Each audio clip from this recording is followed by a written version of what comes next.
Welcome, Matt here, and I just want to do a quick video looking at the effect a snare drum can have on a song. So I think we all know finding the right snare drum sound can really affect the song. And I do a lot of recording for people, I do a lot of remote sessions, particularly these days. So I've got a selection of snare drums, and each of those snare drums can be made to sound very different using tuning and dampening and all of that kind of thing. So I've got a lot of different sound options at my disposal. So that's always probably I'd say definitely the biggest decision I make sonically when I'm recording for a song. It's finding the snare drum sound, because it can kind of make or break the song. I mean, you know, just to reference some snare sounds, you know, think maybe, I don't know, Lars, Sent Anger, for example. So that's a low blow, because I know that whole album gets a lot of stick for the snare sound.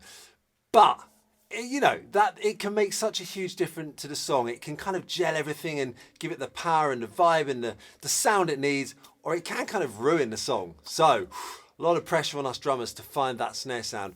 So what I want to do today is a quick video just to see what difference it can make if I take the same piece of music and play it with 4 different snare sounds. You can really see the effect. Nothing else is going to change, just the snare sound. Let's see what effect that has on the song. Okay, if we're going to do this properly, we need some seductive, sexy music for these snares. Cue the sexy music.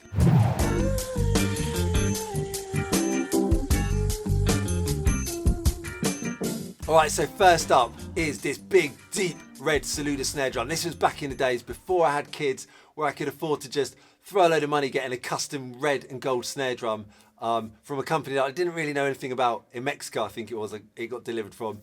But this snare has done loads of good stuff for me, both live and on many recordings, you know, and it often gets commented on by sound engineers because it just sounds awesome. So this can be used in lots of different tunings. So what we got here is it's tuned super low. In fact, in the room, this sounds awful. But on a recording, on the right recording, when you tune this low, it can just sound really fat and old school. So let's see what this sounds like on the track.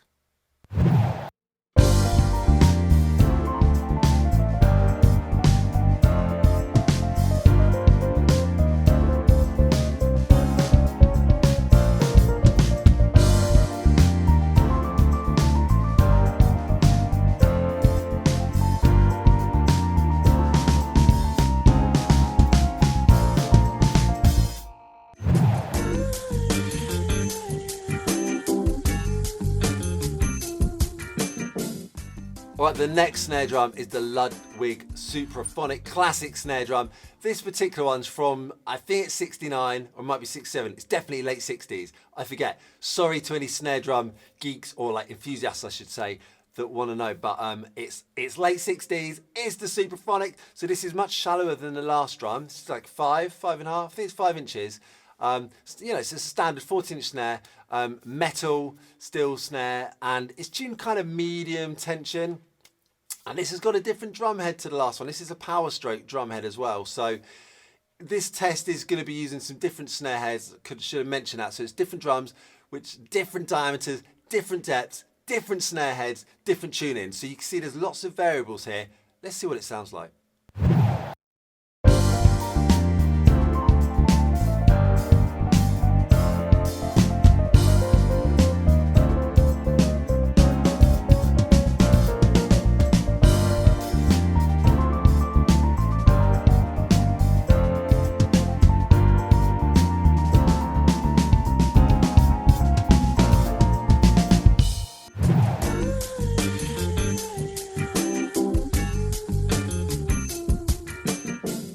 Okay, for our third snare drum, we've got this Premier Piccolo. It's a 13-inch diameter drum, and then it's super shallow. So we've got that real piccolo sound. So as a result, this is tuned super tight, really high pitch. Sounds wicked for like jungle drum and bass, funk stuff.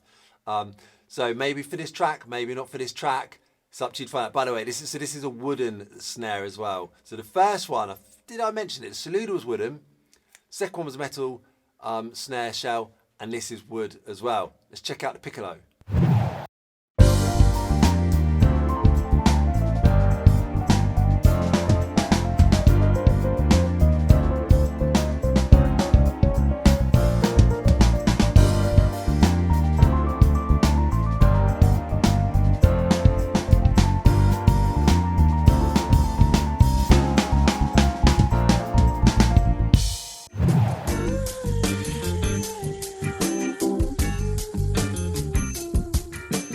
All right, and for the final snare I'm going to show you here, it's a bit of a curveball. It's a little 10-inch Tama steel snare drum. So a bit like the Premier piccolo one, right? This works really well tight. So this is tuned really high here. It's got a real tight, crisp sound, and it works again in those kind of funky or drum and bass kind of settings, just like the piccolo. It's just, for me, it's an alternative to that. Slightly different sound, but in that same kind of vein. So let's see how it sounds.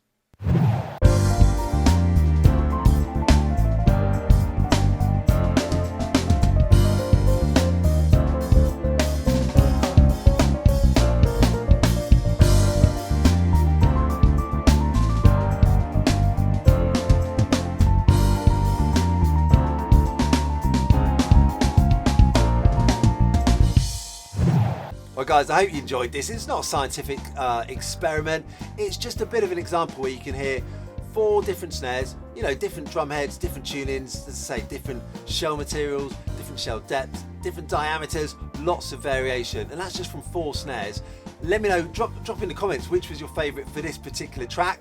And even if you've just got 1 snare, there's so much you can get out of it with your tuning and different choice of drum heads, different dampening, whether you're using tape or Muja or whatever it is.